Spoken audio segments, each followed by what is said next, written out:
Here, folks, as we get ready for the second matchup here in Sioux Falls, South Dakota, between the 9-time in a row national champion winning Baylor Bears and the host, Augustana Vikings. Colin Kirkwood and Michaela Soper here again on that side, and there's a lot to like about this matchup. Absolutely. We have a first-time national championship contender right here, Augustana. It's really exciting to see them make their debut and then also make it to the semifinal matchup today. That's incredible. And then Baylor on the other side going for hopefully a perfect 10. Yeah, you look there, you can see it's a pretty split crowd to this point in time, actually. First off, you look at how Baylor got themselves to where we are now. Of course, the 1 seed in Baylor winning 9 in a row. We talked about that earlier, but they took on the Limestone Saints out of Conference Carolinas yesterday and got the victory in the first round, 279-670 to 246-725. Yes, and Augustana taking on Fairmont yesterday, really giving them a run for their money. Both Limestone and Fairmont conference champions this past season, so to see them win their conference, come here, and then have Augustana also take them on and beat them to make it to the semis is an incredible feat. And that in the 4-5 for the homestanding Vikings, defeating the MEC champs Fairmont State 256-815 to 248-695. In the meantime here, as we wait for action to kick off between these two, why don't we get acquainted here with our first event. The first event is the compulsory event. The compulsory event consists of 4 heats: an acro heat, a pyramid heat, a toss heat, and a tumbling heat. These skills for the compulsory event represent the basic skills of the sport of acrobatics and tumbling. In this event, each team will execute the same skills for direct comparison. Each heat begins with a starting value of 10, and the officials will be looking for execution, body positions, and stability of structures.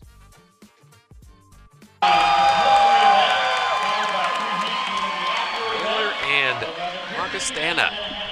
These Vikings, a young program on the block here, and it's really the perfect storm for them at this point in time. Of course, capturing the 4th ranking coming into this championship weekend. Flawless regular season, going 6-0, picking up the victory yesterday, and now they find themselves on a hot dash towards the championship tomorrow. And essentially, they're really just driving it like they stole it right now. Definitely, and they have a little bit of that home court advantage, if you will.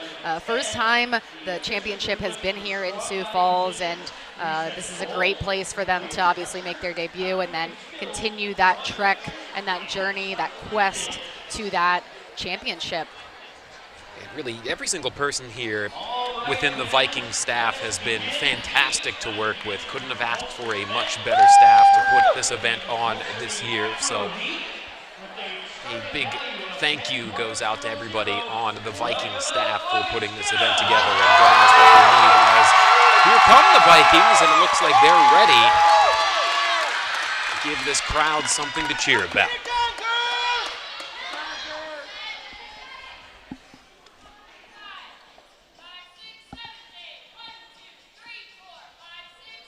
Starting off strong.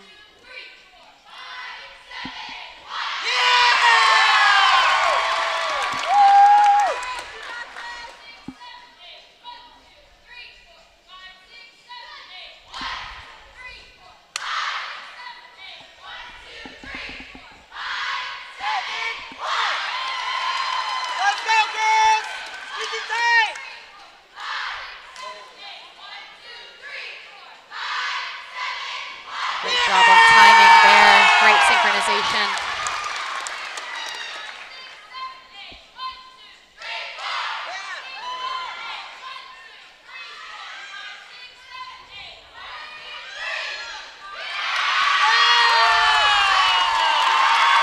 Now, we mentioned this previously in our first matchup of the afternoon. We're lucky enough to be able to have a little bit of a point of reference compared to when we have scores coming in from yesterday. As you know, it'll be another 5-judge panel just as yesterday, and it kind of gives us a little bit of what to expect to see where you need to overperform and where you might underperform in your secondary matchup if you want to find yourself in front here. Yes, and I know both coaches actually made some adjustments going from yesterday's matches into today. So knowing those scores and knowing where they could maybe make up some points or add to start values, that's going to help tremendously going into, obviously, number 1 in the nation right now, this matchup to number 4, previously ranked. And yesterday, to kick things off for the Vikings, they brought home a 9.025. Little bit of a bobble here, but honestly, again, with a young team, you see a lot of experience when they go out there and maybe have a mishap. Yesterday, Pyramid didn't go perfect in team event, but to fight through it the way they did instead of give up, and the same thing there, small, just a slight bobble, but way to really, fight through it and make it seem like it wasn't a mistake. And you couldn't tell, it is just about time for Baylor in their first edition. And, of course, Baylor had a really hot start to things yesterday. Numerous 10s in the scorebook. We'll touch on those a little bit later when we get closer to where they are. But here's a good look at some of the Baylor folk out there. But their first edition yesterday, to kick things off, they brought home a 9.525. Just a very high score for compulsory acro. There's a lot of bits and pieces to that sequence. And again, a big piece of that is the synchronization aspect. There's a lot of that's built into these compulsories, so not easy to have those high scores, but Baylor does it very well, and hopefully Augustana can also capitalize on being able to do it just as good.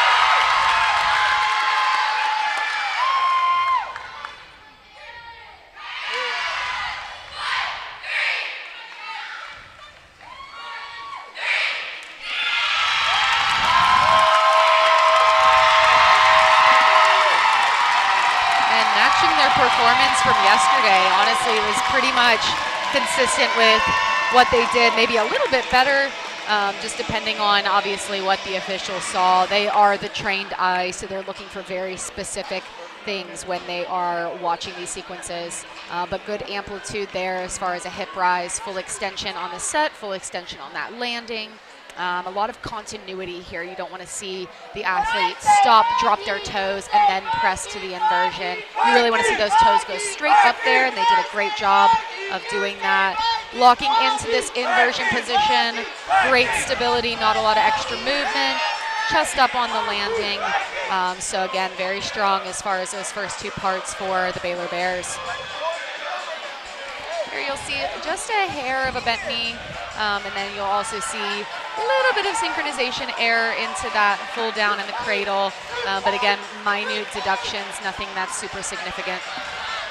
But in speaking yesterday with head coach Felicia Mulkey for these Baylor Bears, their approach to coming into this weekend was essentially to function as a well-oiled machine. That was the message that was being spread amongst the team on their prep to get themselves here, and that looks like a textbook way for them to open up that mission here once again as the Vikings are back on the floor. And talking about consistency as well, it does seem as though the Vikings have been extraordinarily consistent this season. We talk about them being a young program, but having that consistency this early on is pretty remarkable. That is shown through their undefeated season. And then again, making it here, hitting all their skills yesterday, just about.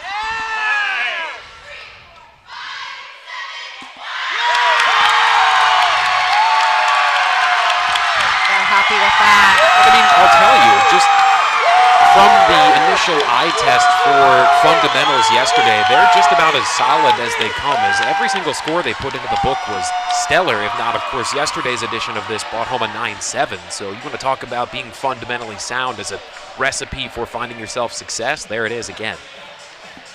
And these are the fundamentals of this sport right here. These are the basics called the compulsory event. all teams are required to compete the compulsory event, really to prove that the basics are important when it comes to this sport. If you don't have the fundamentals and that foundation, you will not be able to build on that into those elite level skills that you see these top teams competing today. So you always compete the compulsory event regardless of what team you are. And then you will have the chance to do optional skills as far as start values and sequences and putting certain things together to create what your team may have as a strength.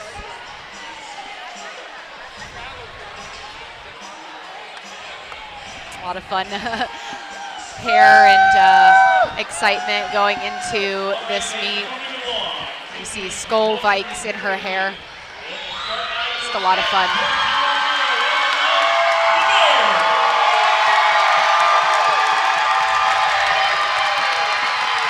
So Baylor will go out there. They will try to match Augustana in the compulsory pyramid heat.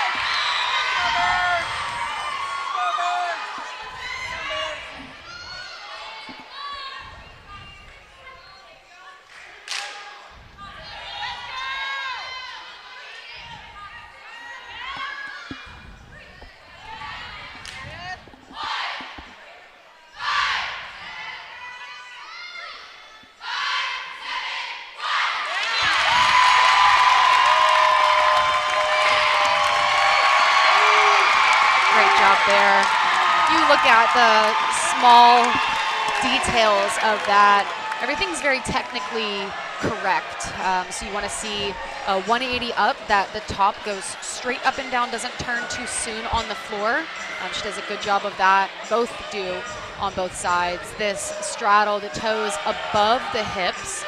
A little low on the right-hand side, and then as tight as you can into that cradle, no extra movement. There was a synchronization error going into the cradle, but again, when you look at the technicalities of how they're performing is pretty pristine. I want to draw our attention over towards the opposite side of the gym briefly here, as we've got a rowdy bunch that has been the cheerlead, if you will, for these Vikings so far here. They've migrated towards the opposite side of the gym, and they're currently looking to lead cheers for these Viking faithful to get them ready to roll in this one. And looks like they're trying to spell, I believe, something Vikings related. I kind of feels like an episode of Wheel of Fortune, if you will. Some of the tiles aren't filled in yet for the word, but they're working on it, and they'll get there at some point. But they're rowdy, they're having fun, and that's all that matters. Definitely. It's great to see. I think it may be the wrestling team is what I've heard, but great to see other athletic teams potentially coming out here and supporting these young women as they compete. Male teams as well, not just women that are out here supporting other women. It's the Vikes. Here they come.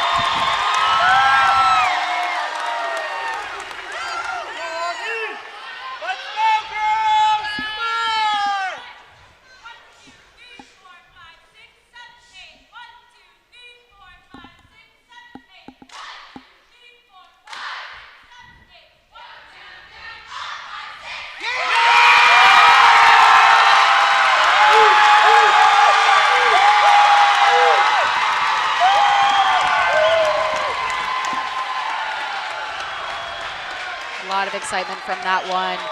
Watching this replay, we're really spot on as far as synchronization goes. This is probably as good as it's going to get.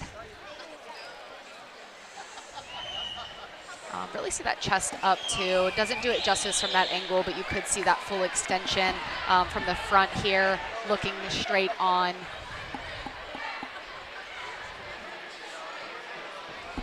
It'll be Baylor answering here shortly.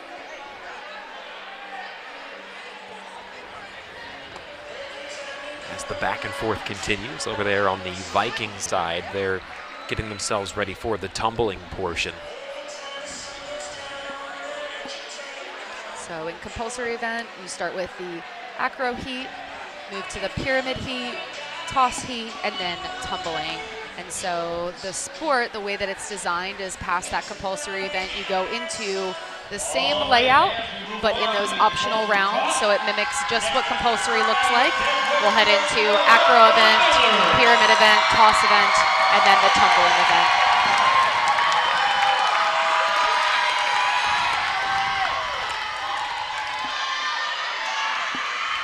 here are the Baylor Bears.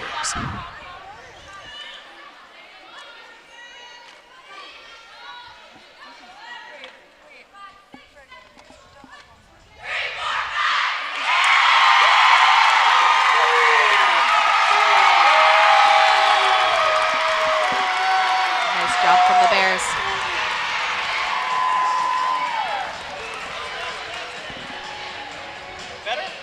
See both tops hit peak right at the same spot, so you don't want to see one go higher than the other. Looks like Peyton went a little bit higher on the one side, but again, like really clean, hitting all those technical pieces, full extension on the set, full extension on that kick out. You want to see that chest up before they fall into the cradle, and then that nice tight catch. Sometimes you're focused, if you're maybe not familiar with the sport, on the top, just watching them fly in the air. However, there are base deductions as well, so it's really important to watch the feet and the body positions of the bases, so there's no extra movement there, no extra steps. Group structured travel can happen as well, as in the whole base group moves and deviates from where they started from. So all of those things, whether you go forward, backwards, sideways, all of those could be little deductions that those tenths add up as we go through the meet. So just something to keep in mind as we continue and move into the scoring portion.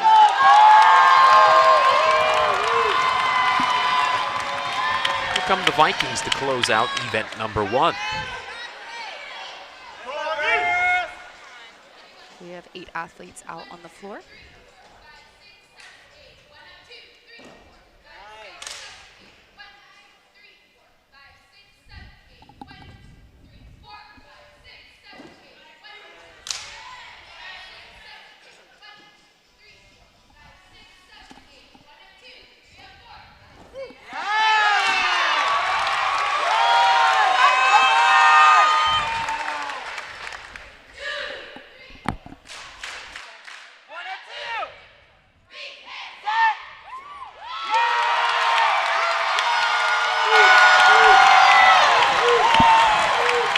We'll have to see where that places them here.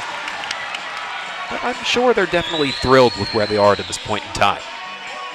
Anytime you make it through compulsories and have what we call a 4 for 4, so sticking or at least hitting every part, the acro, pyramid toss, and tumbling sequence, usually you're pretty happy about that. Can be a little nerve-wracking going out there and performing, especially compulsory acro for the first time. The good thing is Augustana has nothing to compare it to. They're starting everything off, so they go out there and they do their best, and then, you know, Baylor will answer and see if they can match what Augustana is doing. Difficult to synchronize all 8 of these athletes. You know, they are the basics of the sport, but even then it's tough as far as hitting all of those skills. Yesterday's tumble score for the Vikings came to an 8.225. And for Baylor, who's coming up next, they brought an 8.5. Yeah, and you'll see a bit of a lower score typically in compulsory tumbling. It gets difficult when there's so many people out there. Yeah, and so many skills too. You know, 8 of them do a tuck, then 8 of them do a straddle tuck, 8 of them do a handspring tuck, and then they end with that round-off handspring layout. So that is a multitude of skills in relation to some of the other events that we have as far as how many are out there and how much is, you know, ready to be deducted from. The final piece here of event number 1 coming up.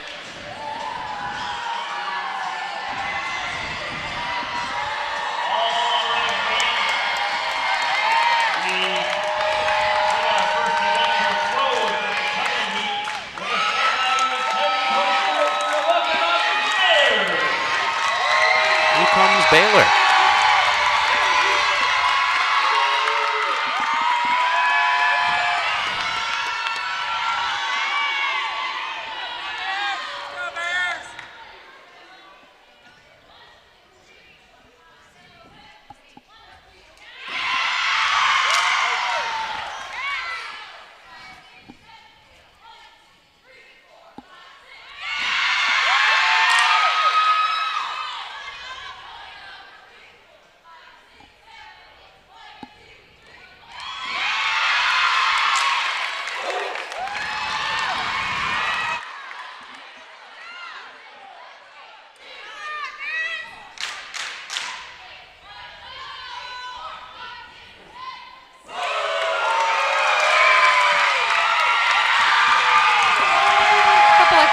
there on number 36, just noticeably at the end, kind of drew the eye.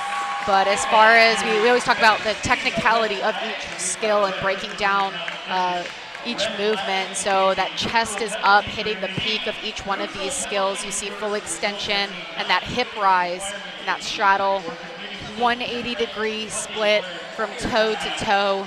That's very important, so you could get a deduction if it's not. Straight arms on the floor, feet together. Really good job there in the handspring tuck. And then you're headed to round-off handspring layout. So even though there wasn't everybody that stuck, which is a requirement too, you have to stick each one of these landings. Basics-wise, you're seeing really good execution from each one of these athletes that just went out there and competed. But we are through one here. Stick around. We'll be back after the break to kick off event number 2 here on ESPN+. The second event is the acro event. This marks the beginning of the optional portion of the meet. Each team will compete with skills previously chosen with different possible start values. There will be between 2 and 4 athletes in a group on the floor in each of the 3 heats. Heat 1 has 5 elements, Heat 2 has 6 elements, and Heat 3 has 7 elements. The start value is determined by the difficulty and combination of each skill. In addition, each position must be held for 3 seconds. This event demonstrates power, strength, and balance. There's the Vikings as some of their results are starting to pop up on the board now.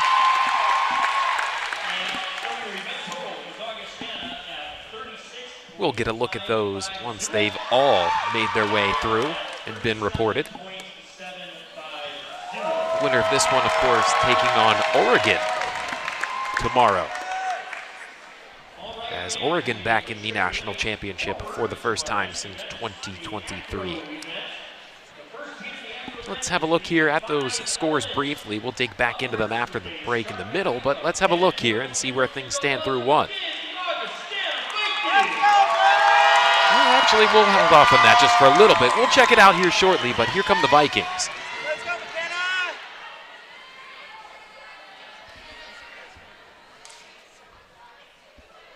Starting off 5-element acro. Yeah! Yes, ma'am.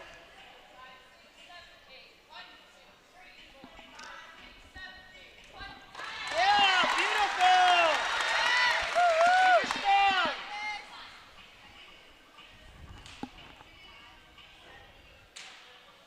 Beautiful.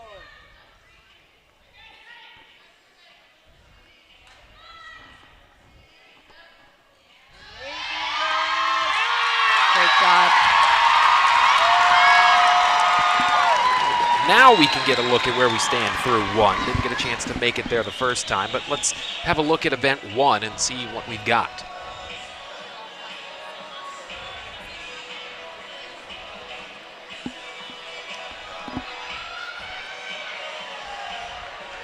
We'll get a chance to take a look here again, what you just saw.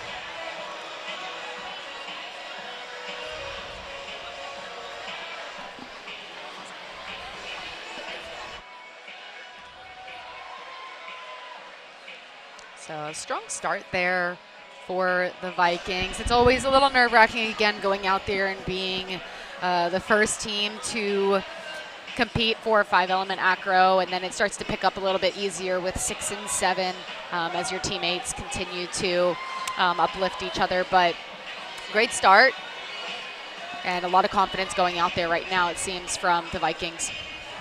For those wondering where we are through one, it is Baylor in front right now, 37-7-5 to 36-5-5 for the Vikings.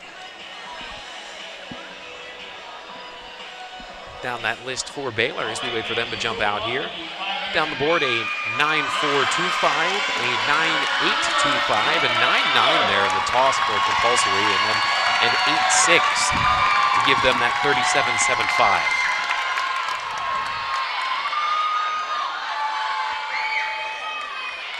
Here we'll see the iconic duo of number 40 and number 38.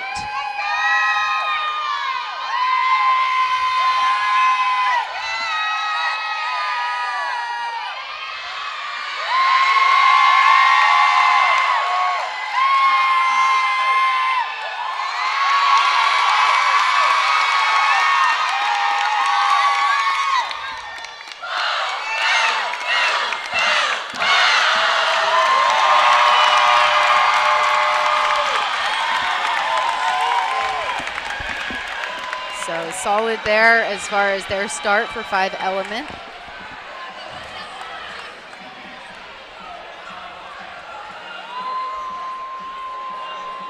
So each one of these parts of the sequence, so each element, will have to be held for 3 seconds. That is a requirement, and so you will get a lack of hold deduction depending on if you rush through the sequence and aren't able to complete each element in those 3 seconds.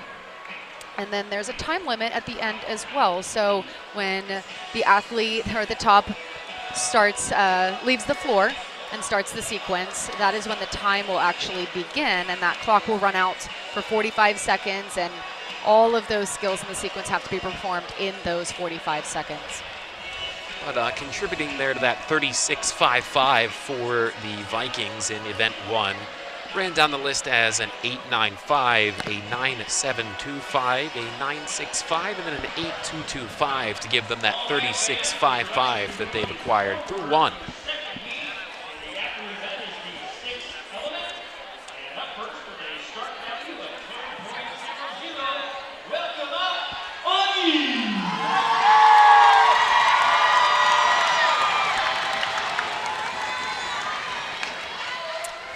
Six element acro is synchronized, so adds a little layer of difficulty to our normal acro event.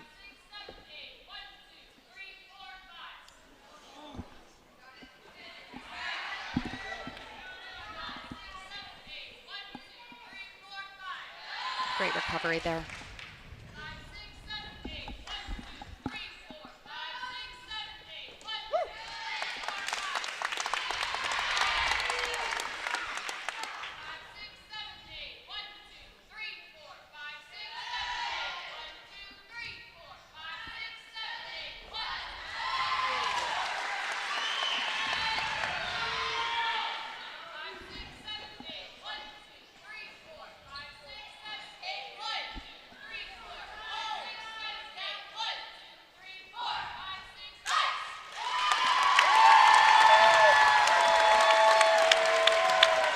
Now watching that time clock there start to run out for them.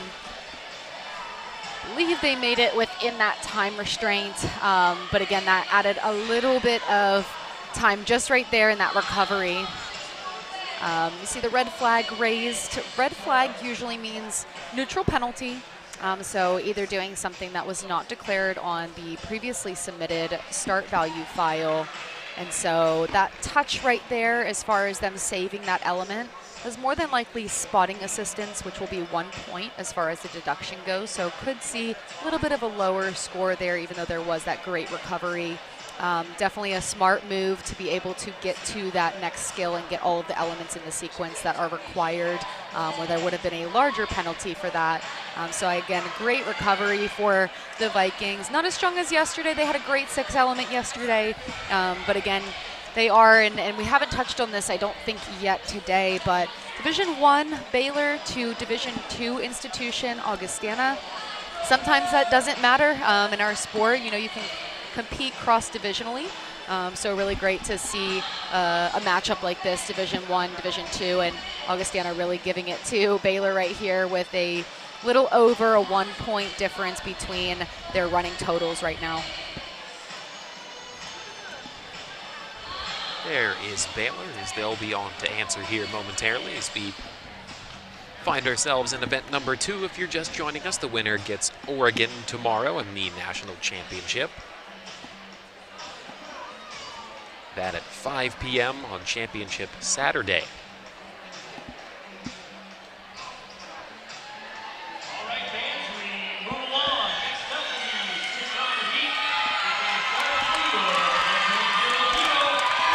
Here come the Bears.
when it hits like that. It's awesome to see when the synchronization is that spot on.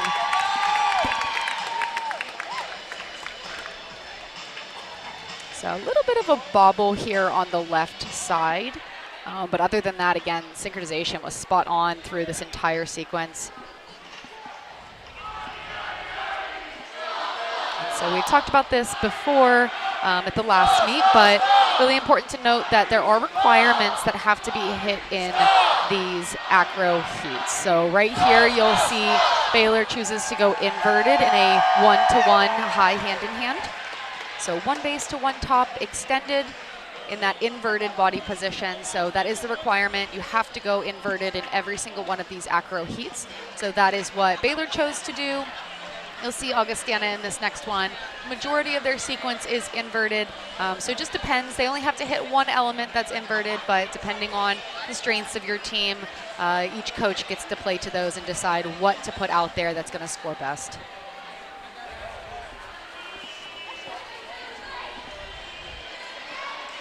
Moving right along here in the second of two here today.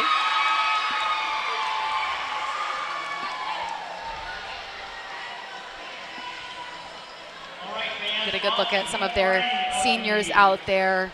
Number 2, Alana Mahach.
Vikings.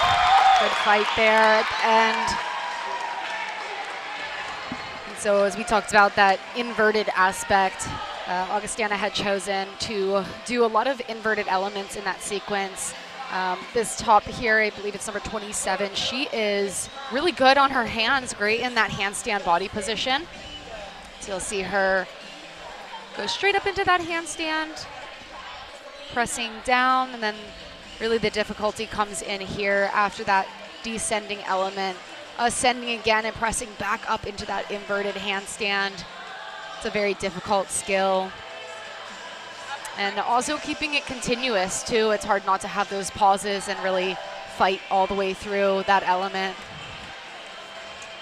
And hitting another inversion here with the transfer. Great fight from number 24, Karis. She is a really strong base for this team as well, so good to see her being able to shine in that position. Baylor looking to close out event number 2 coming up here shortly.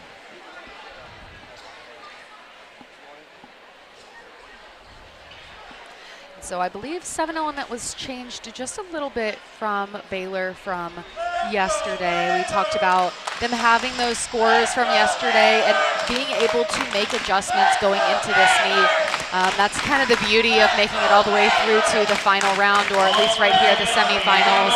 Really get to tweak to this officiating panel and see if there's certain things that you can adjust to get a better score at the end of the day. So it looks like they may have adjusted this 7 element here. Something that just maybe to note as they head into this last 7 element acro.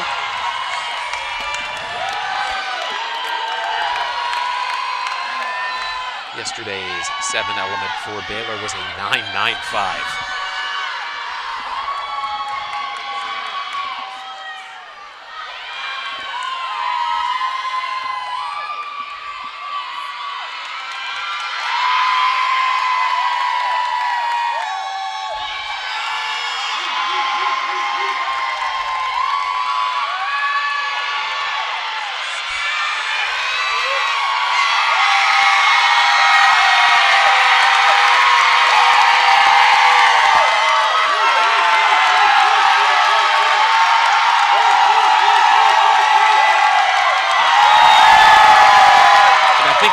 wide. And even that slide to split, there was full continuity all the way down to the floor. Just truly incredible. I hope you can see it on the replay, but the amount of strength that goes into doing a skill like this is just truly remarkable that they can do this.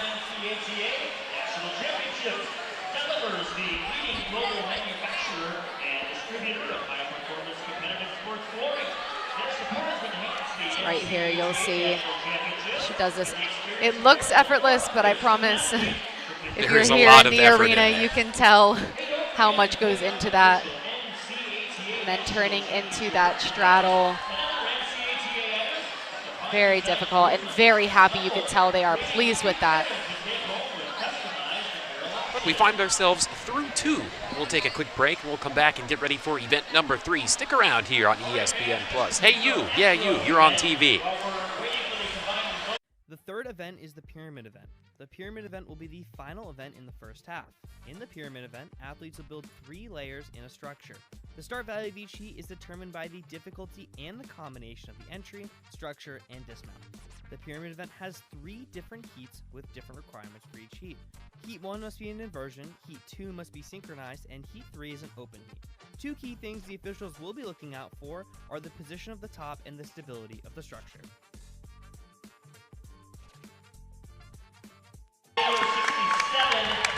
There's a very happy Baylor side as the event 2 scores are in and completed. And you'll find out why very quickly when we get a chance to look at these a bit more, as some minor adjustments that we talked about were very great yesterday somehow found a way to make them even better. As you can see, there's a 10 in the 7 element for Baylor. It's great to see those coaching adjustments too, just, you know, not staying complacent, not being okay with, you know, the bare minimum, or just knowing that you could be a 10th better here and there. And I think the coaching staff on Baylor's side does a really good job of that.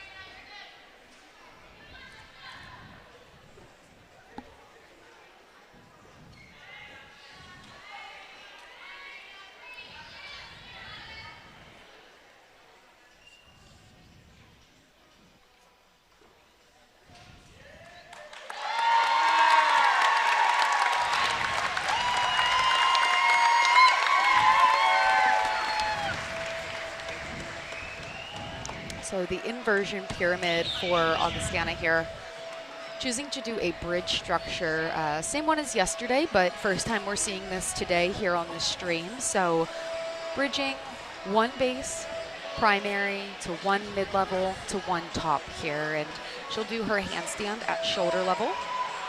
Really continuous press up. Not holding for 3 seconds there. I saw them do it just a little bit better yesterday, but they did have lack of continuity yesterday, so it was a good correction on one part of that. Just rushed a little bit as far as that hold goes, but found the cradle, great catch. Not a whole lot of deductions there. Now coming up here for Baylor, this is one of the spots where they excelled yesterday. Of course, the 10 for them to kick off event number 3 a day ago, and that's where we stand through 2 if you're just joining us there. But if you're also just joining us as well, a 10 for Baylor in event 2 in the 7. Had a 10 in the 5 element yesterday, did this Baylor side.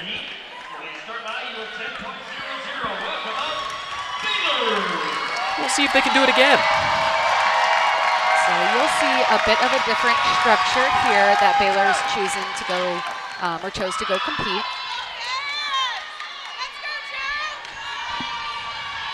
So you'll see 2 primary bases, 1 mid-level, and 1 top.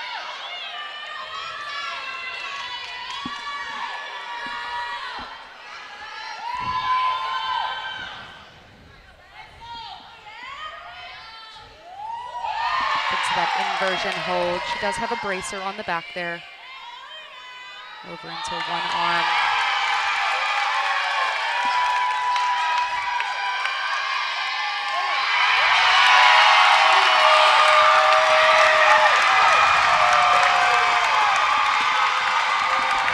Great job with that combination of Again, number 40 and number 38, they are that iconic duo that Baylor has right now.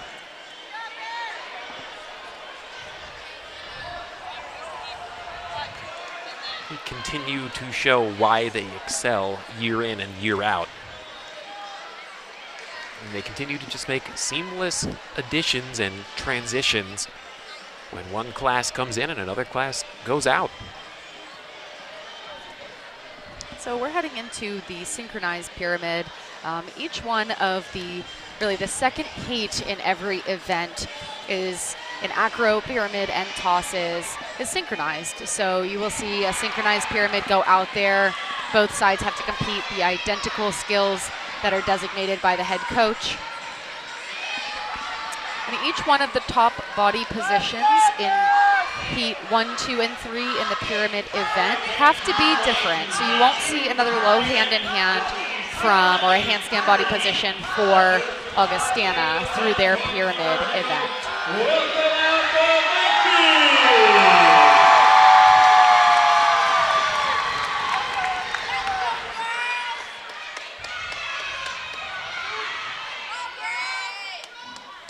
Pyramid event was really strong for them last night, so we'll see how they do today.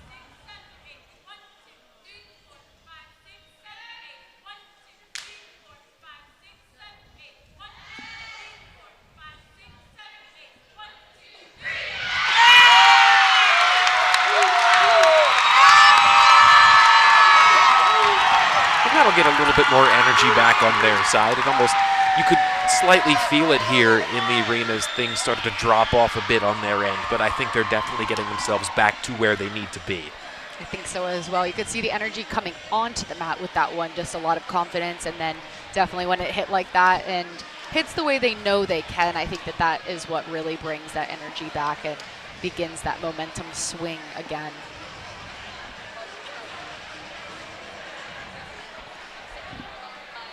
The answer coming up now from the Bears shortly.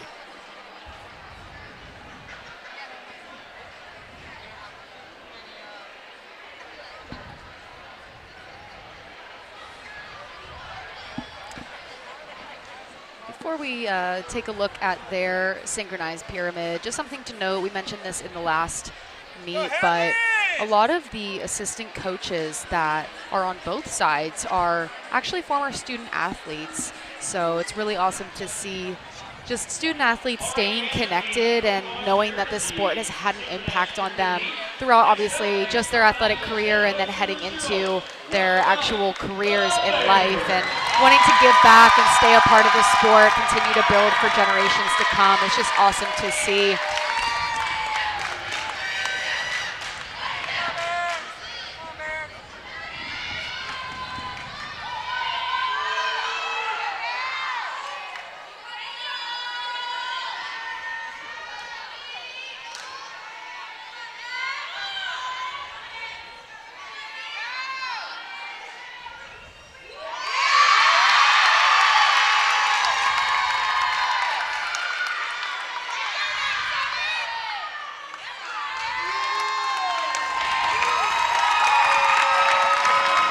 A bit of pep in their step there as they make their way off following that one.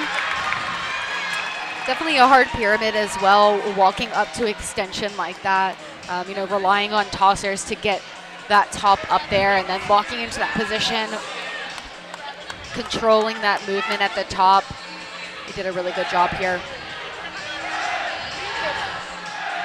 Walking in, you see stalling that momentum and fighting any backwards movement. Very clean. One more addition coming for the homestanding Vikings. And they'll find themselves at the halfway point. And that's that rowdy bunch we've been talking about. Yes. They've been making their way around the gym here. They've been in different places. We're back behind things. They were to our left. Now they're over to our right. Yeah, and you see that wrestling there, Augustana wrestling. So, again, we talked about just other athletic teams coming in and supporting. I feel like we're missing a few letters. They might be, yeah. Somebody has to go round them up, get them lined up, and we'll try it again later. But it looks like we're missing a few letters. But here comes that final addition from the Vikings. Oh, you see them in the back getting tossed up and down, doing their own acros. Yeah, they're starting to get involved themselves. They saw it. They want to get in on the fun. Yeah.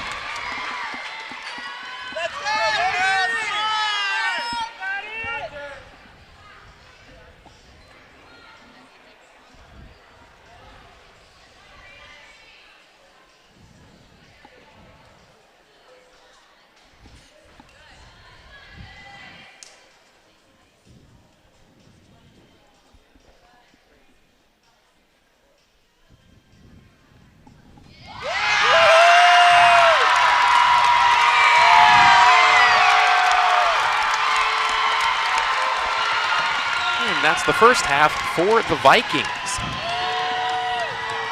Always seems to go so quick.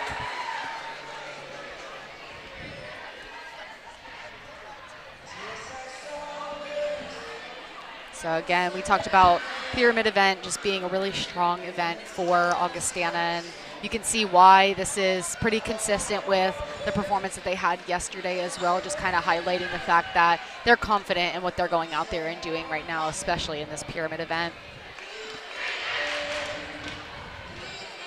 One more portion coming up here, and we will find ourselves at the halftime mark. Just trying to find out who will join Oregon tomorrow night. That at 5 o'clock Central Time. Give it to him, judges. Will it be the Vikings and they'll keep up their magic run, or will Baylor be fighting for number 10 in a row?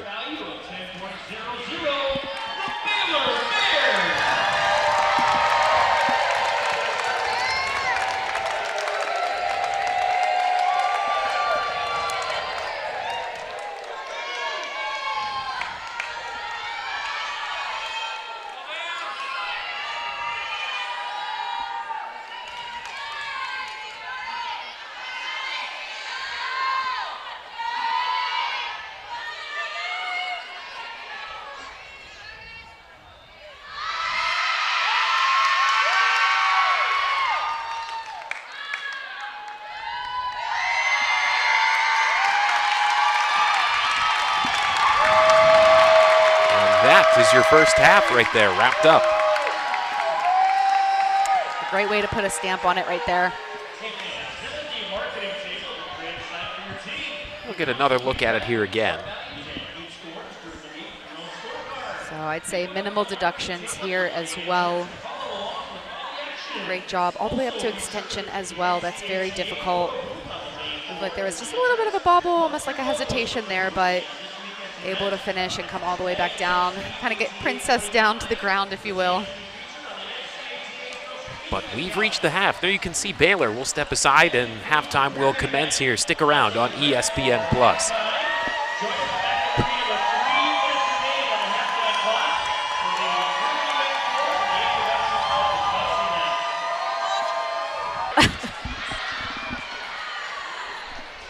Welcome back here, folks, at the half between Baylor and Augustana. The Vikings and the Bears going at it here from Sioux Falls, South Dakota. And joining me here, Matt side, as always, Felicia Mulkey from the Baylor Bears. Felicia, thanks for your time. Yeah, thanks for having me. So talk to me about this environment here. You guys are on the road going up against a pretty upstart program here, and they are really bringing the noise in here. They Tell us what are. that's It's like. great. We talked about it before the meet, how we were excited about that. So it just adds to the atmosphere. I think it fuels our team, actually.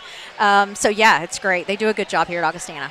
Now, working through yesterday's performance, a couple of 10s on the ledger as well as today as well. What are we looking forward to the second half here to add on to the performance that you're already building? You know, we want to improve our toss scores today a little bit. I think we Okay. can. Got to have some stronger catches, and we can have a stronger team event than we did yesterday. And so we've been talking about that, and that's what we're looking for. Toss, we need to be synced and land on our feet as always. All right, well, thank you so much. Yeah, thanks for having me. Stick around here, folks. We'll have more coming up after the break on ESPN+.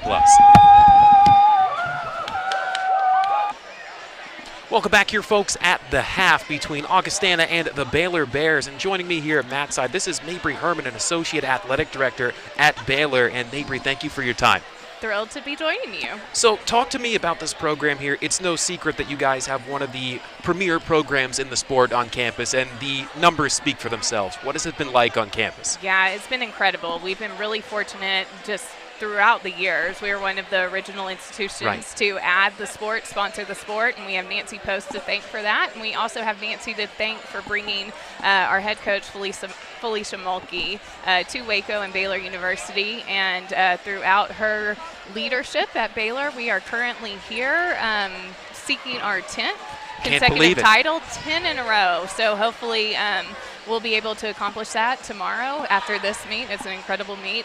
But things have been incredible at Waco lately.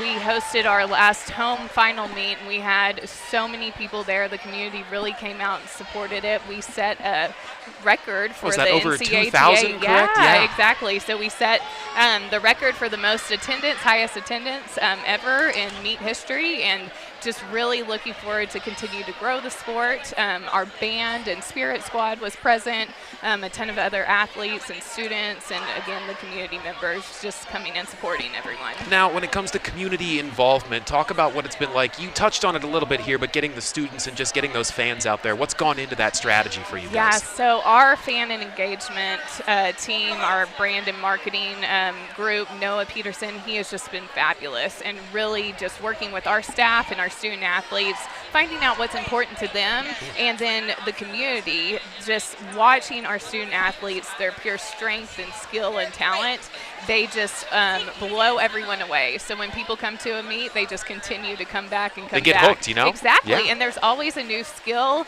that they're showcasing, so it's really incredible. Oh, thank you so much for your time. We appreciate Thanks, Colin. Stick around here, folks. More coming up after the break on ESPN+.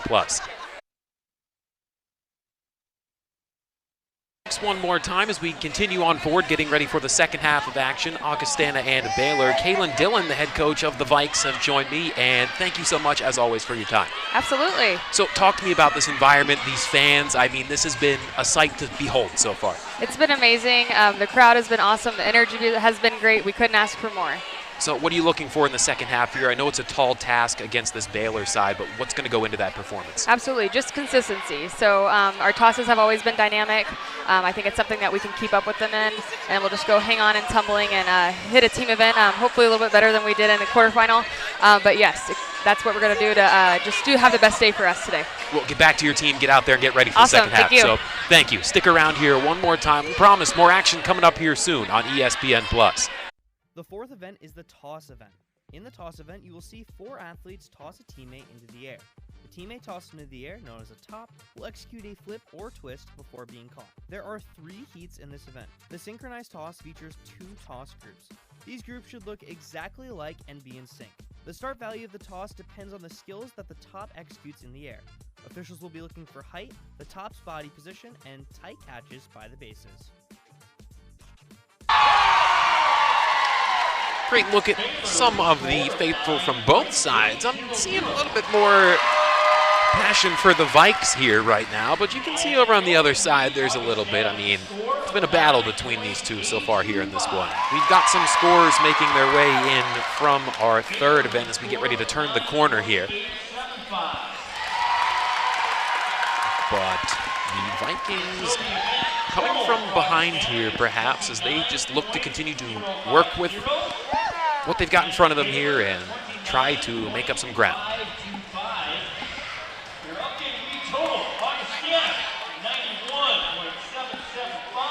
And it looks like we can take a look now at where we are and what we've got. Still within striking distance as well, hearing those scores come out. Here's a There great you look. have it. 96-91 is the lead for Baylor as they look to extend their streak for 10 in a row. Keeping it a pretty thin margin still. We always talk about this, but coming down to team event, always, you could be a couple points behind or ahead, and still with that 2-minute and 45-second routine at the end, we'll see as far as who will come away with the victory tonight, but it's going to come down to the wire, especially in a matchup like this.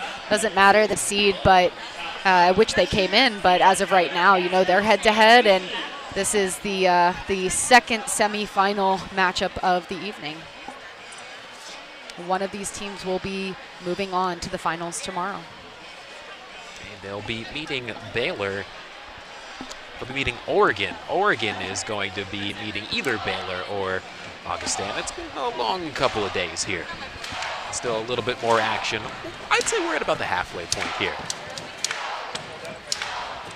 Energy is really picking up in the arena for this second half as Yeah, well. I'm going to need you to get involved in some of the action here in the rest of this and start getting rowdy with the rest of these Viking faithful.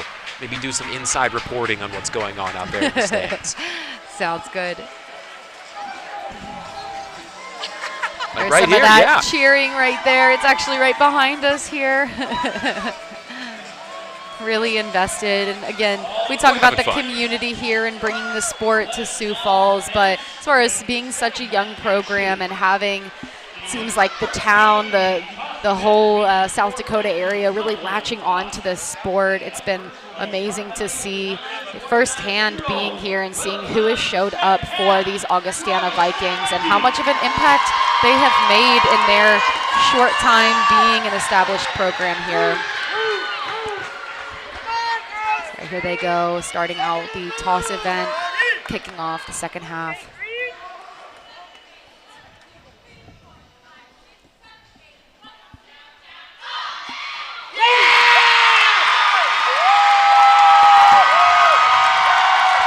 And off go the Vikings.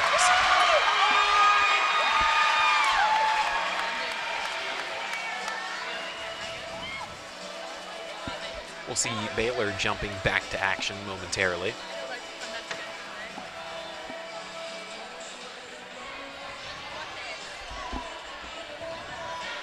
Another clean look here at the latest offering from Augie.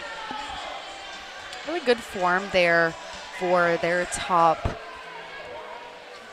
It's a 9.9 start value as well. And we always look at the start values, especially in the second half. It's where you see probably the biggest difference between start values is in tosses and tumbling, and then obviously in team event as well, as those things just tend to add up with the depth in the roster. But we'll see the difference here as each one of these teams goes out and competes through toss and tumbling.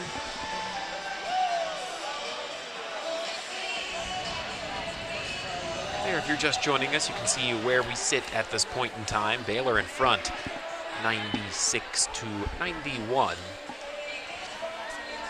Still within striking distance are the Vikings, but we mentioned they're just playing with house money at this point in time and trying to get themselves into the championship and really do something that a new-ish program has never done before.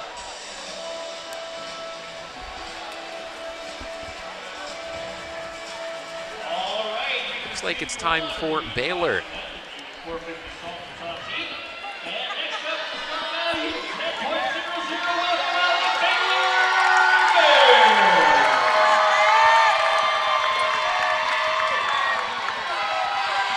We will see number 9, Peyton Washington, go out and compete.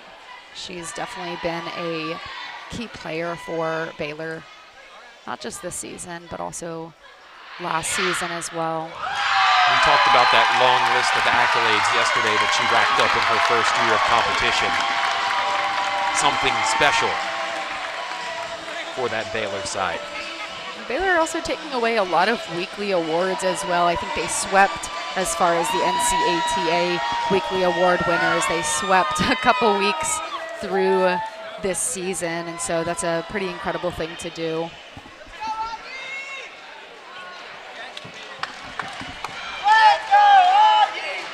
Score coming up from the Vikings here.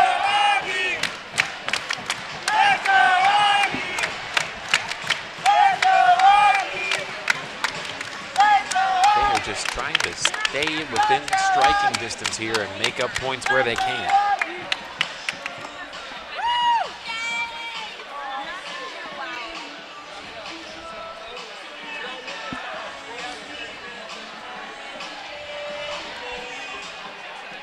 Just really trying to enjoy the experience. I've seen multiple times over on that sideline for the Vikings, just looking around and, taking it in. This is something that I'm sure couple of years ago when things got off the ground for the first time. This is something they could not have imagined this is where they would be in this short of a time frame. Definitely not. Always working towards it, but again, I think just making history here. You don't expect it to be that quick and that early on, but an incredible job from Augustana.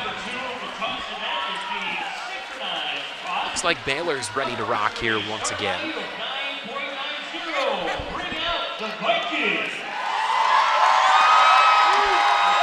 They've hung in tough, but the Vikings have something to say about that.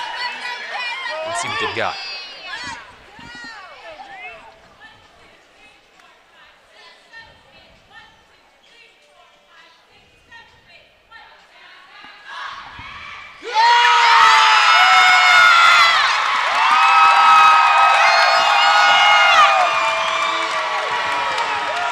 And off they go.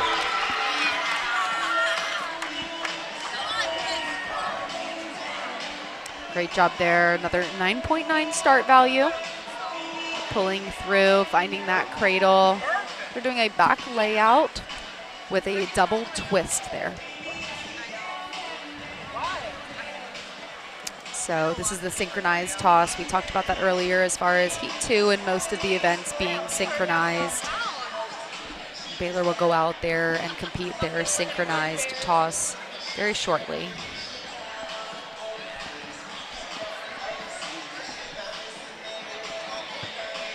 Maybe a couple quick pre-chats going on over there, just trying to get things straight and get everybody in the right headspace, perhaps.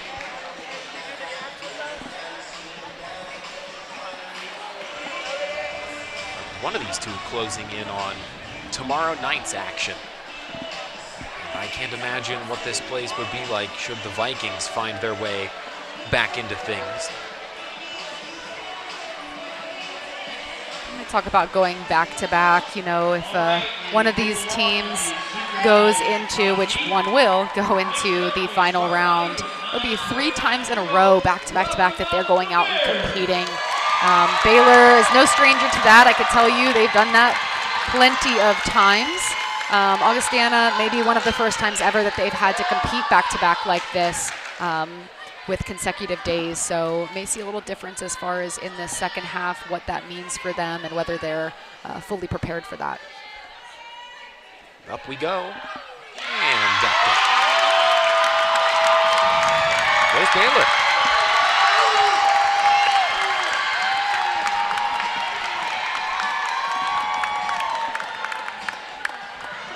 Big fan of that. We've seen that sign a couple of times here. Yeah, put that back up there. Let them know.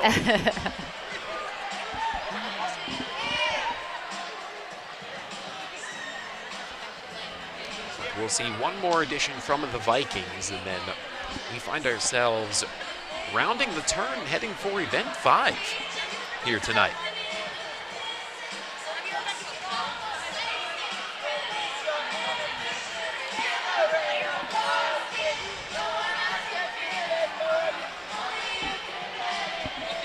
Energy from both sides, as we talked about already, just soaking in every ounce of joy and excitement from being here at the semifinals. Yes, and loving every second.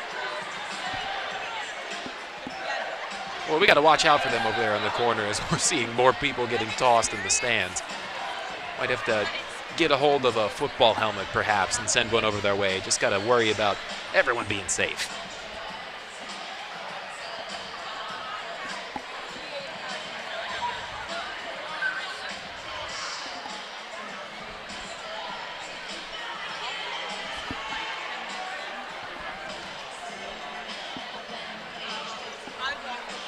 So you'll see joy is actually written on number 9 and number 34 on their leg there.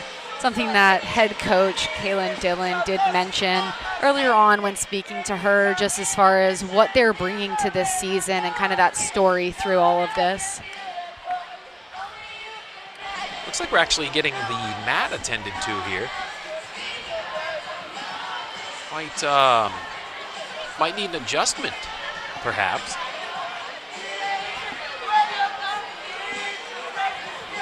Now, talk to us about what could be going on over there and what they might be checking into. Unsure. Could be multiple things. Sometimes the mat just pulls up a little bit, so we'll see if that might be something. Sometimes it's the Velcro too. The Velcro will start to peel up, and that's really important if these athletes are going out there and tumbling, or potentially a foot could drop into that mat. You don't want any ankle rolls like we just talked about safety, but not sure what was going on back there. Looks like they've got it under control. As it's the open for the Vikings.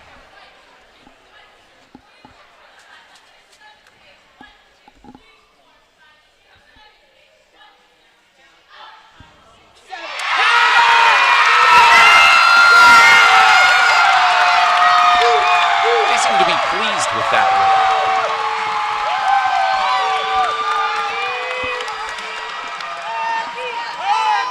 Difficult to get a 10.0 start value in tosses, but here you see that kickback double from number 29, McKenna Trowbridge. She's also been quite the key player for this Viking team. And so that is that 10.0 start value that Baylor did in their first heat.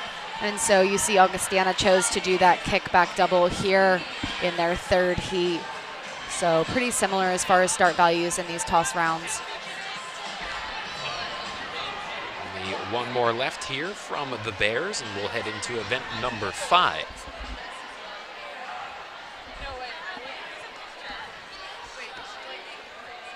You can see them over there on their side of things, waiting to get a hold of the go-ahead. Should be pretty quick. Got a really good toss, so probably quick on the deduction side of things. And here we go from your Baylor Bears.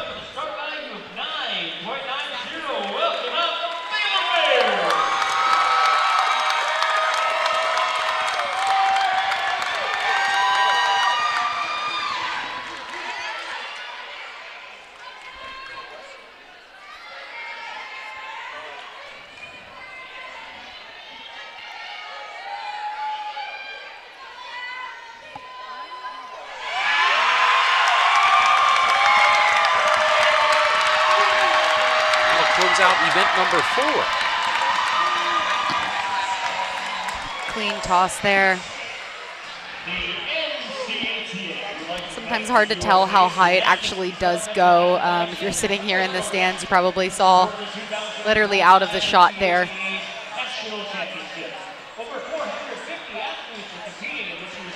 One of these days we'll figure it out. We'll get somebody out there with a tape measure. You can throw it up with them and see if we can get somebody to catch it. We can find out just how high it is. Yes. But stick with us here. Event number 5 coming up after this break on ESPN+. The 5th event is the tumbling event. This event has 6 heats. The first 3 are synchronized group tumbling passes, a duo, trio, and quad tumbling pass. The last 3 are individual tumbling passes. The start value of each heat are determined by the difficulty and combination of skills in each heat. Officials will be looking for body position, continuity of skills, and technique in each skill. There you can see where we stand through 4.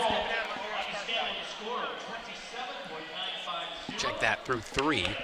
You'll see through 4 here momentarily as the scores are being announced to the public. This fine group of people that are taking in this awesome meet here today.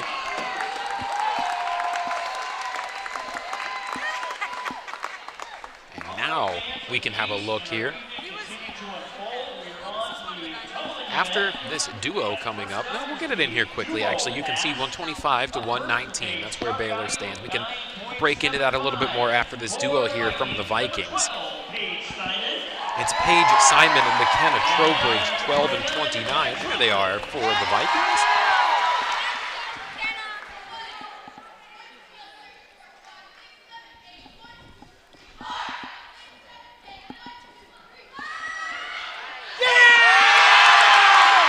Now, a little bit too much perhaps there on the end. Talk about what you might see deduction-wise for leaving the mat. That's not something we've really talked about so far to this point in time.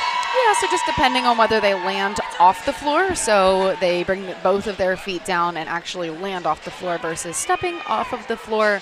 Those are two different deductions. So right there, looks like Paige Simon did take a step off of the floor. It's just a minor deduction.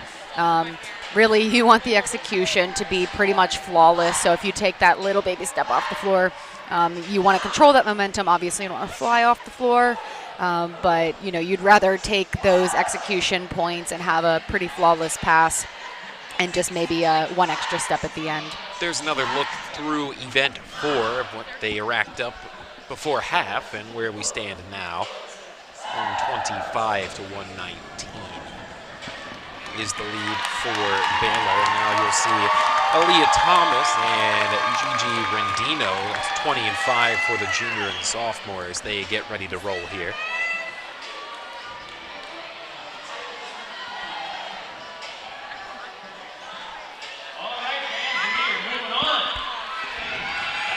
Looks like they've got the go-ahead and they're cleared for takeoff.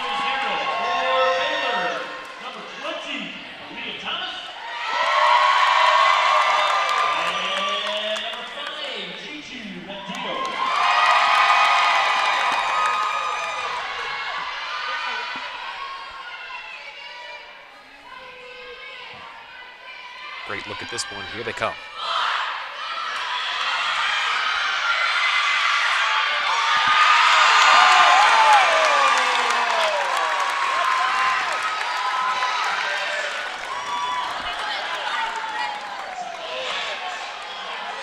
So that was a little more of that flying off the mat that we were just talking about. One controlled step that was 2 steps off, but really great pass. Nothing to really be too upset about. I think all of a sudden she was just like, I thought I had room, but then I didn't.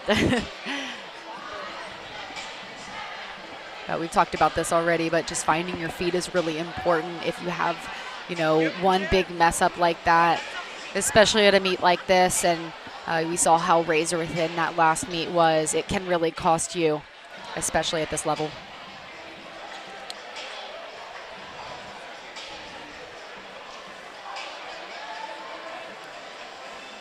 Augustana getting lined up for their next tumbling heat.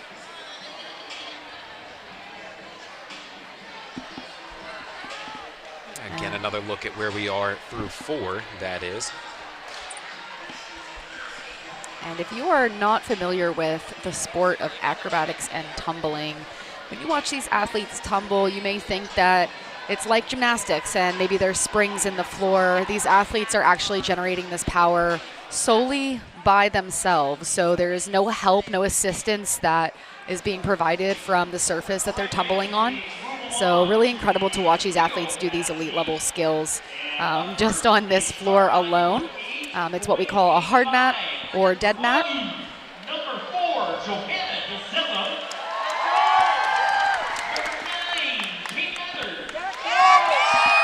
Johanna DeZellum, Kate Mathers, and Mabel Hager. The trio being called upon.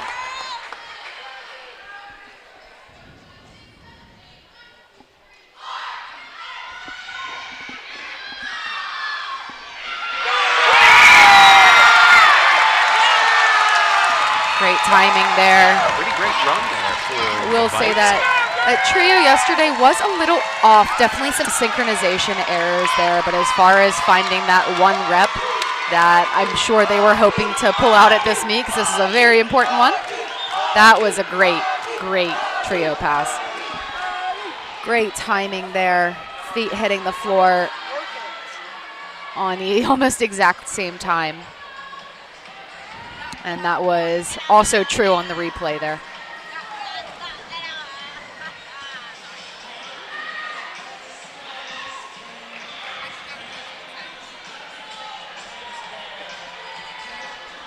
Needing to jump over towards the other side of things. Right there's the other side of things, and that's Baylor. And it looks like you're going to see trio-wise for this bunch. You'll see Emily Bott, number 7, Sophia Malin, number 35, and Nova Schmidt, number 36.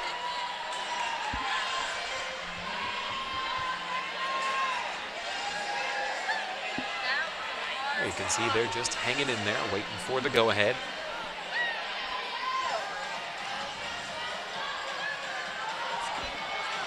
Everybody on their team giving them all the attention they might need right now just to stay in the moment and deliver.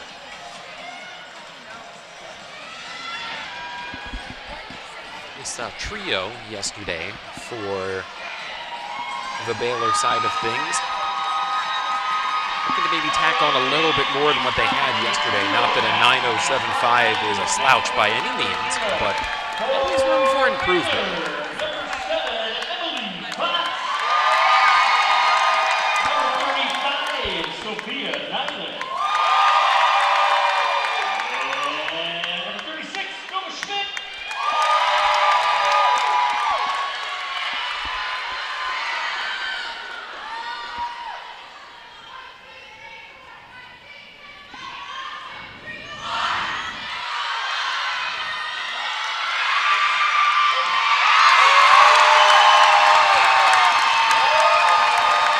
See what kind of result that brings.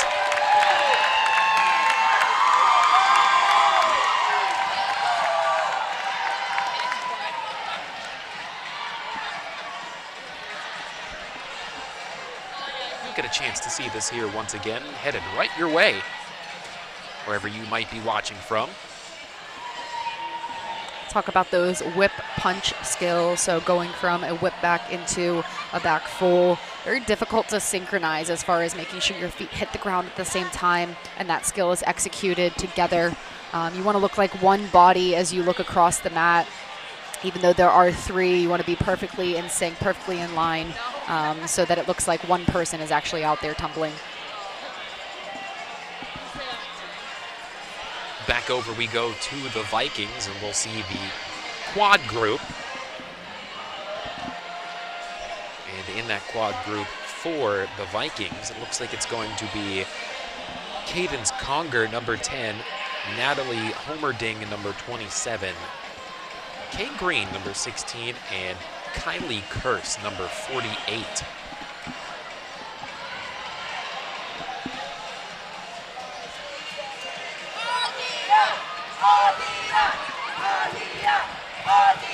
There's the group.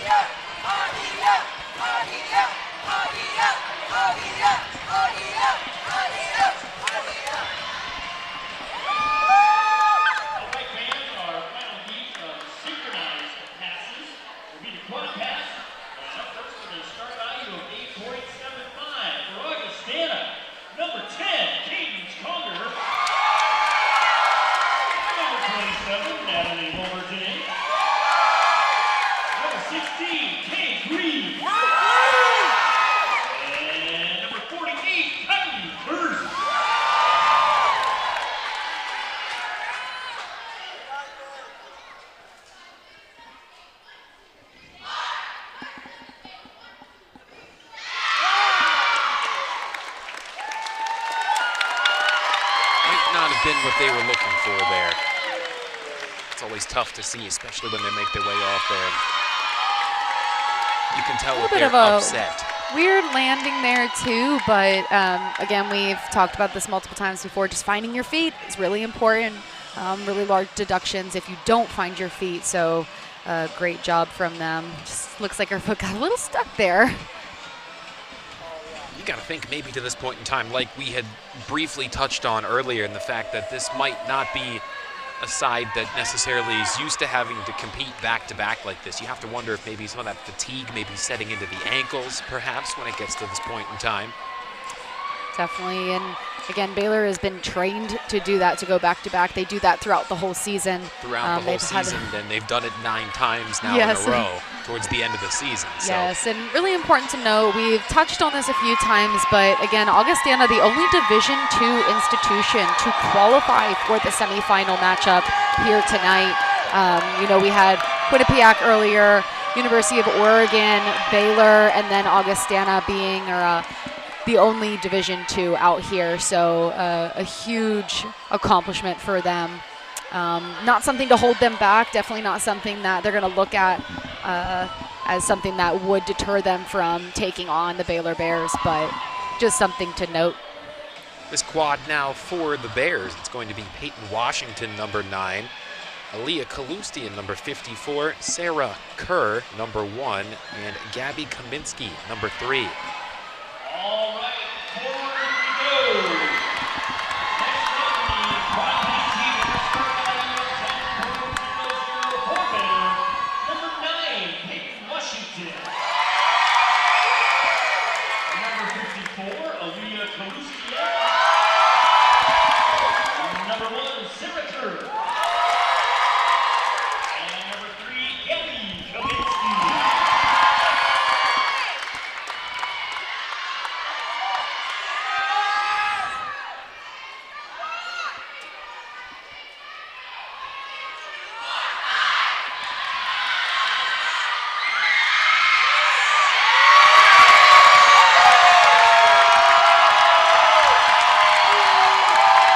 They're just having a great time out there. Little celebration at the end. For good reason, that was a great pass.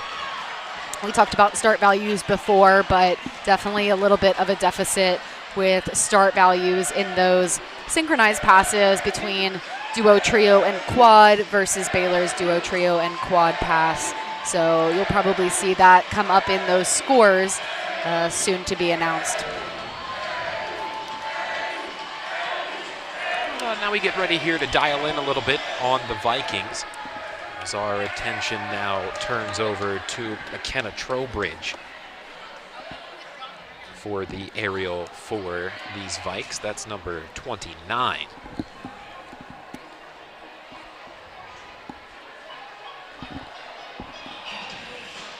A 9.6 yesterday for Augie in the aerial. And see if she can capture that performance again. There she is. Bit of a hype squad there behind her to get her ready to roll here.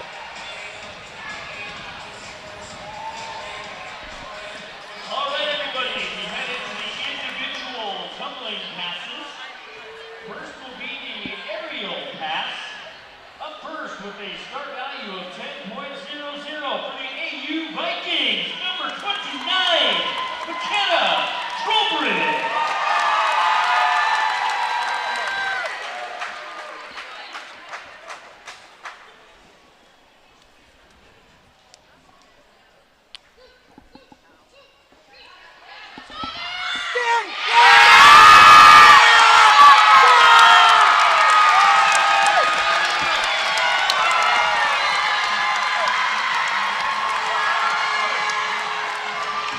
Great job there, finding her feet.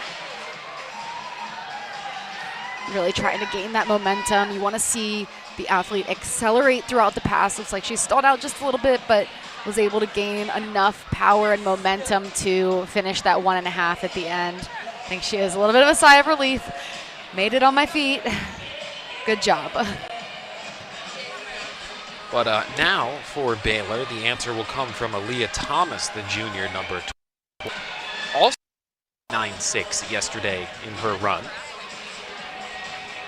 We'll have to see if she can also replicate the success here today.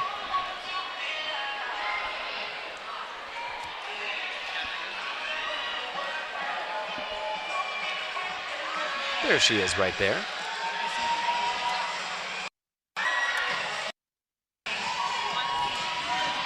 And the most important cameo of the day right there, whoever that must be to the left. Not sure. We'll have to maybe get some more info on who that is. Definitely important.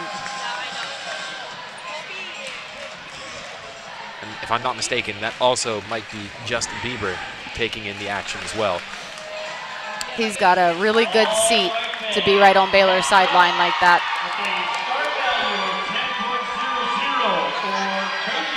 Let's see what they've got here.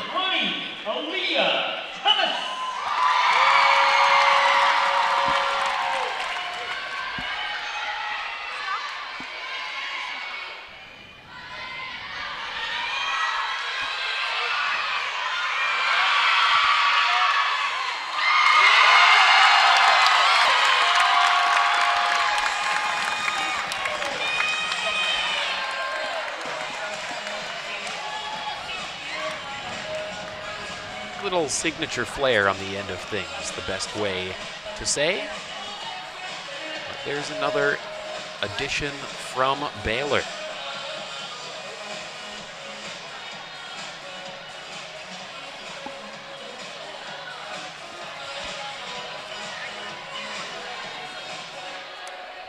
So we talked about yesterday with any scoring, changes that maybe a coach would want to make.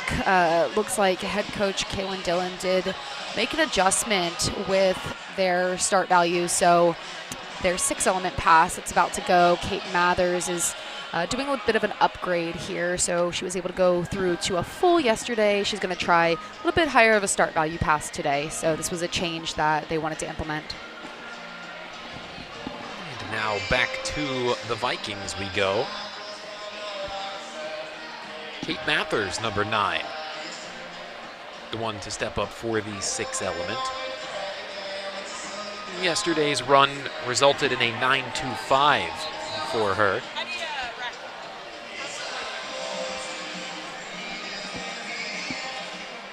All right, fans, the 15th in the tumbling event is the 6-element pass. And up first with a start value of 9.75 for Augustana number 9, Kate Mathers. It's locked in here.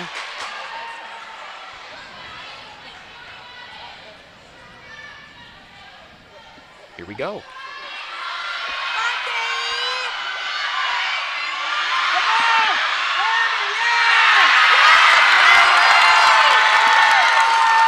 Love to see when somebody feels that great coming off a performance there.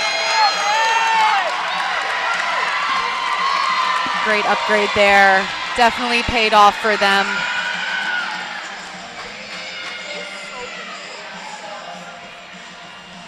Love to see it.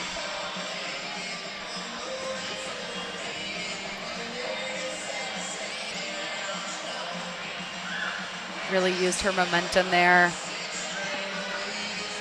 And was able to stay on the floor.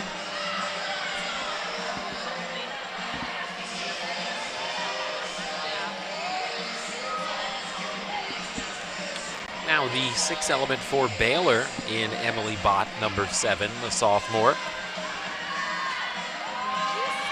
All very excited for her. There she is. And in yesterday's 6-element run for the Bears, a 9.725. That was the second highest mark for them in event number 5.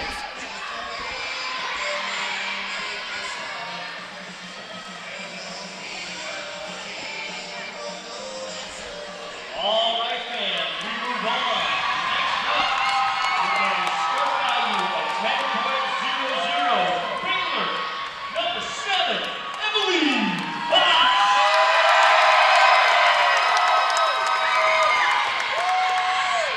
So back up there in that 10 start value range, and here she goes.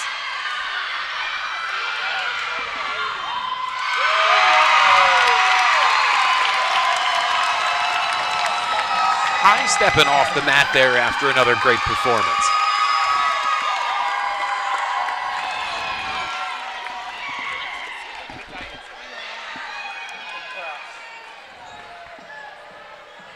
Check that replay.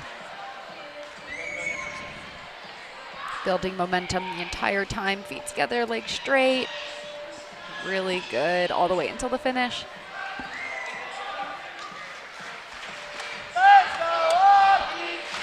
And there's that fun at the end. One more time coming up here for the Vikings in event number 5. It's Paige Simon, Jr., number 12. Paige is also one of those key players that head coach Kaylin Dillon talked about as well. She's definitely making a difference here at this program. And had a stellar run yesterday, bringing home a 9.8 for the Vikes. The final heat of the tumbling event. This is the open pass. And with a start value of 10.00 for the Vikings, number 12, Paige Simon.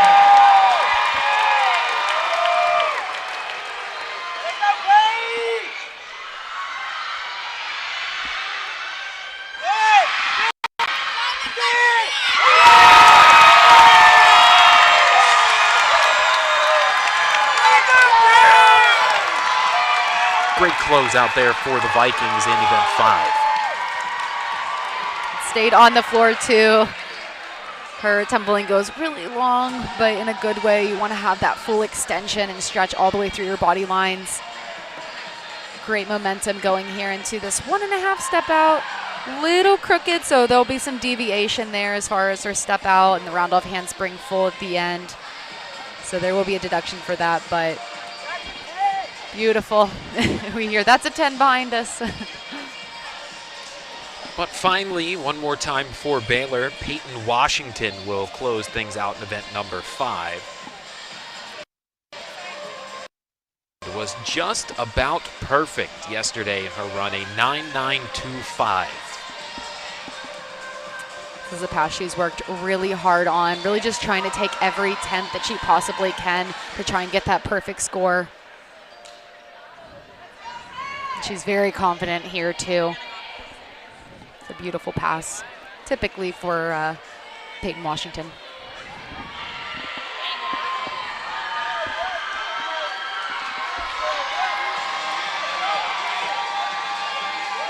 All right, fans, our tumbling event comes to a close with a start value of 10.00 for the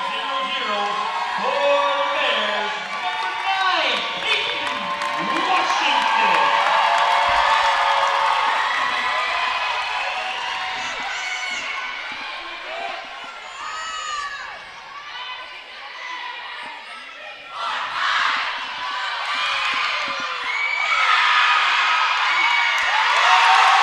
How about that? She knows exactly where she is in the air. You can tell she has great body awareness. 1.5 is so high, but then is able to open up, stall it, and control that round off full at the end. You're watching her body lines here, feet together, all the way through the whole pass. And you want to see those hips rise, and she does a great job of that. The front tuck is in one spot, the 1.5 goes just a little bit higher than that. So you want to see that rise throughout the pass and the momentum just continue to move forward and accelerate all the way through. And with that, we are done with the tumbling event. Yeah, a little bit more left here. We're through 5 as we get ready for the team event. Stick around as you can see some of the crowd waiting for the finale coming up here after this break on ESPN+. The 6th event is the team event. This event encompasses everything you just watched in the first 5 events. The team event features up to 24 athletes on the floor at one time, performing skills in acro, toss, pyramid, and tumbling in a routine set to music. Key items for officials to evaluate include synchronization of skills, stability of the structures, body position, and technique of the tumbling. This is a very fast-paced event, so be sure to keep your eyes on the mat. There's the Baylor Bears as the results from event number 5 are starting to trickle out into the stands now. Your event total for the tumbling event, Augustana 52.350, Baylor at 56.600. Here's your updated lead total. Augustana Just moments away, and you'll be able to find out at home as well where we stand through 5 and see which of these two will be taking on Oregon tomorrow, perhaps, or at least one step closer to it. And there you have it. Through 5, 182 to 172 is the lead for the Bears. Now the Vikings coming out here perhaps to close out a historic season or keep it alive. Not sure yet, but they're looking to leave it all out there.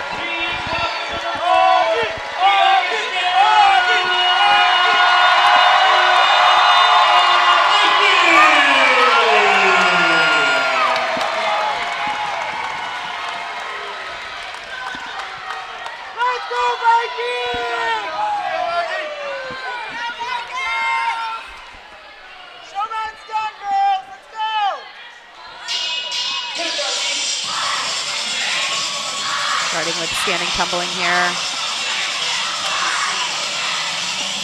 Right into tosses.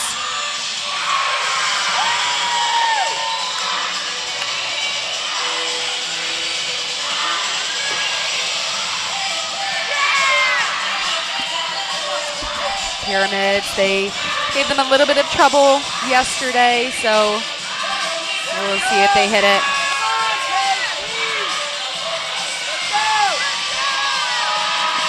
Great job there, finding their feet.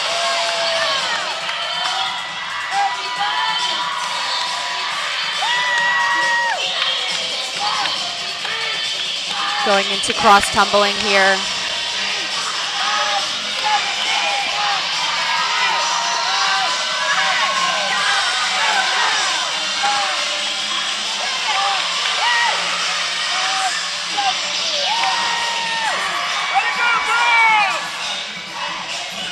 Synchronized toss here.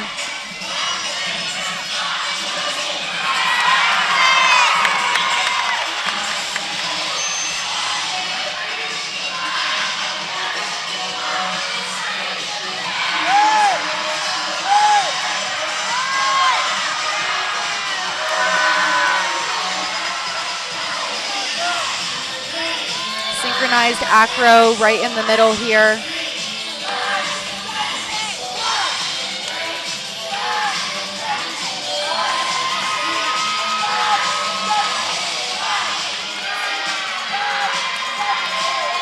Very clean acro sequence there. Taking every tenth they possibly can. You can tell they're locked in.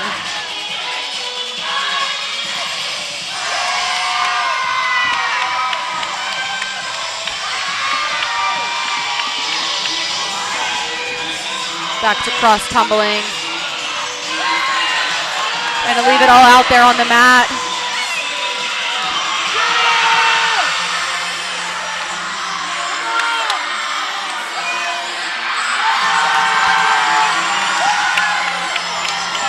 Only thing they have left is just dance.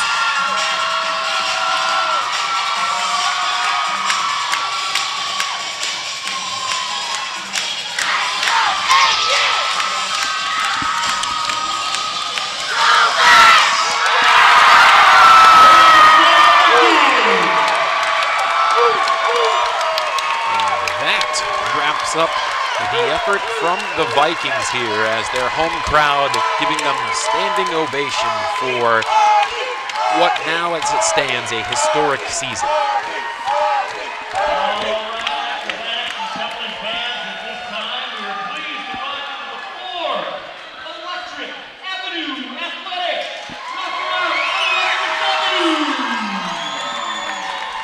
Another couple looks here from the Vikings as they've closed up shop here tonight.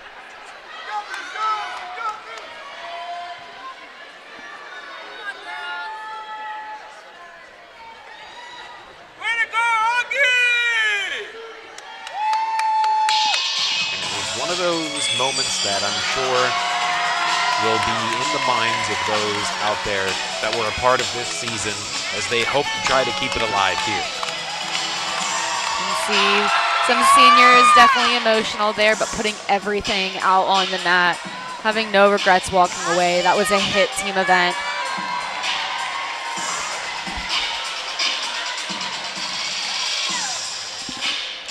But we'll step aside quickly here. When we come back, Baylor's edition coming up. Stay tuned right here on ESPN+.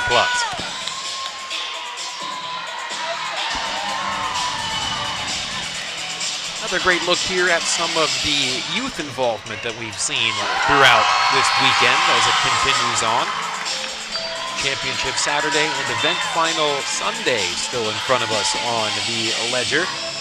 We need to figure out who's going to be in Championship Saturday between these two.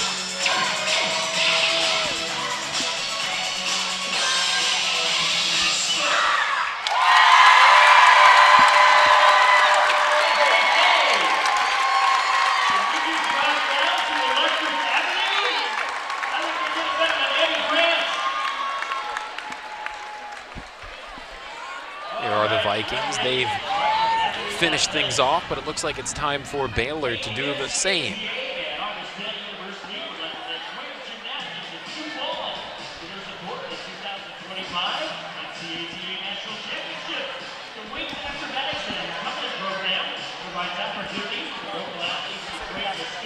We talk about those start value differences, 109.45 for Baylor. So really important to note as far as the difference with Augustana heading out there. Hit team event, absolutely stunning team event for Augustana, and they should be super proud of that as far as leaving it all out on the mat and taking every 10th they possibly can. But 103.3 for Augustana. So definitely, large margin, larger than maybe before as far as the margin between Fairmont and Augustana yesterday, but hoping to close the gap there.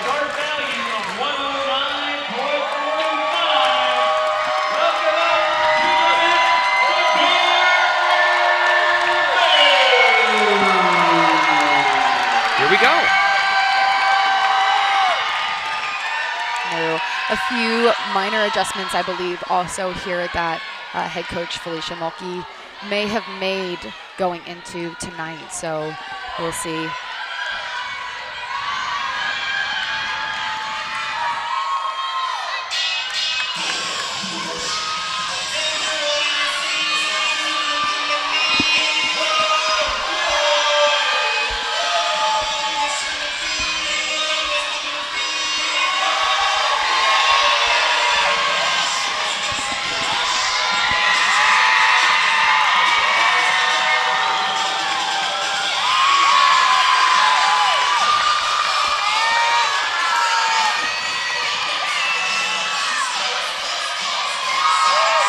Right into standing tumbling.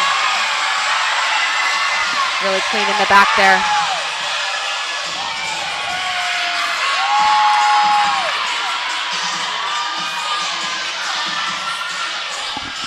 Going into their synchronized toss sequence here. This was a team event yesterday that brought home a 97.47 to be exact. Into cross tumbling here. Everybody trying to land on their feet, synchronizing each one of these passes.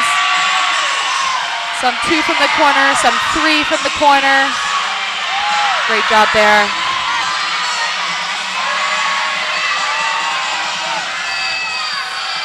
Time for acros.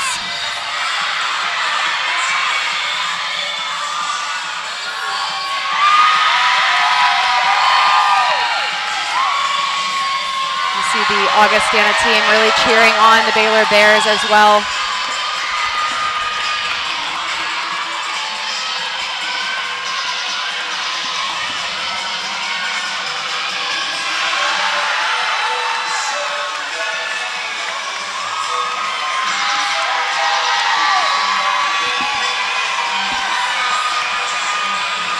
Over to that one arm right there in the middle. Awesome job.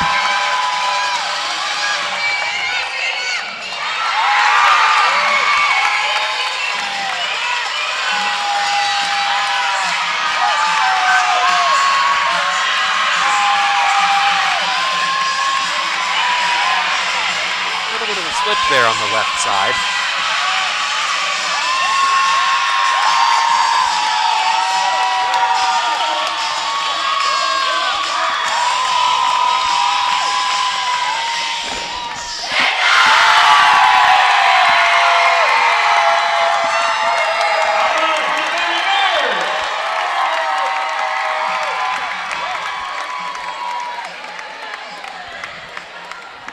Baylor Bears wrapping up action here on Friday. And we'll take one more quick break as we wait for the scores to come in from this team event. Stick around. We will find out who's headed to the championship against Oregon after this break here on ESPN+.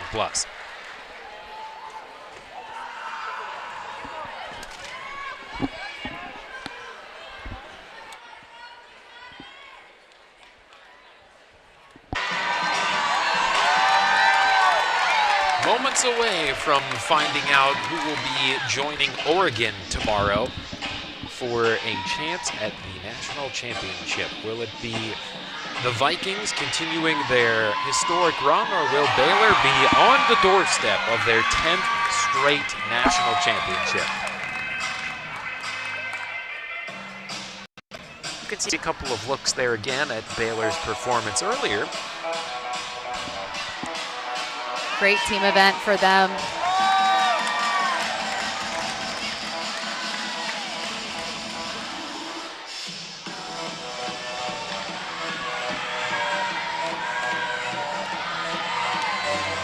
Numbers look to be ready to roll here. Once we get this performance concluded, we will have our winner.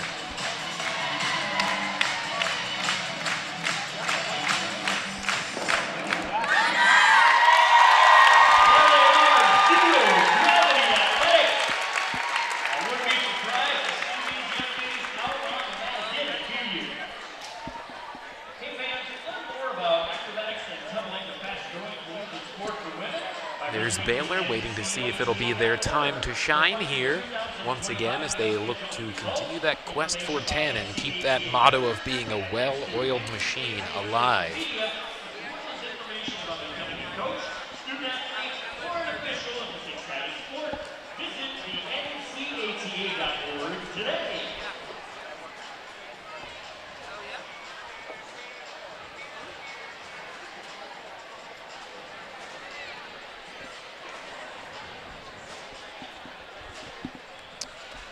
The bracket is waiting over there. Somebody's logo is going to go on the left side. Both teams should be super proud of their performance this evening and really through the entire weekend. We will see probably both of these teams again, regardless of the outcome at event finals on Sunday. Looks like it's time. Augustana scores and 84.390.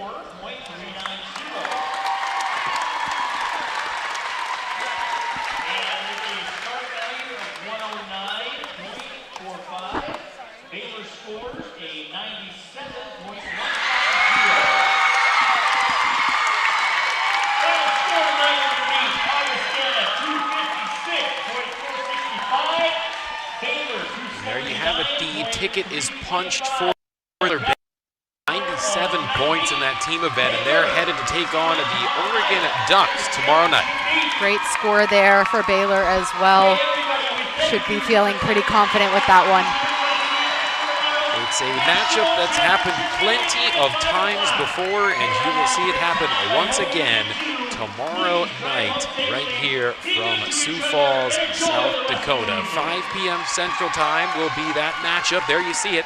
The Ducks and the Bears getting ready to go at it once again, as they've already matched up twice this year already.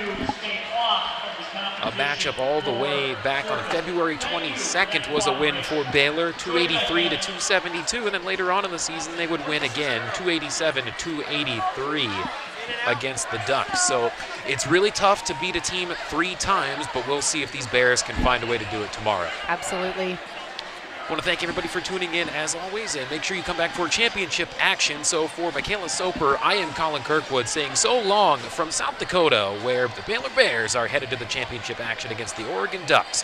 All games airing on ESPN networks are streaming live and archived on the ESPN app. This has been a presentation of ESPN.